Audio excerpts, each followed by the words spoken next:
Day 2 of Project 50 challenge. Yung day 1 is nag-struggle talaga ako. Pero I find it fun naman kasi it's like solo leveling. You need to do a specific task every single day. The first thing you should do is to take action. Kasi maubusan ka talaga ng oras. And you're also going to forget the good ideas that came up on your mind. Yan kasi nangyari sa akin. Halos yung ibang task is hindi ko na magawa. When I came up with a new idea, kailangan maisulat ko yan as soon as possible para di ko makalimutan.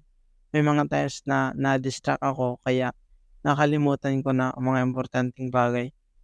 And sometimes I find it actually very hard to execute my daily task kasi hindi ko hawak oras ko. Minsan may bigla kaming pupuntahan and kung saan pupunta yung parents ko, lagi nila ako sinasama.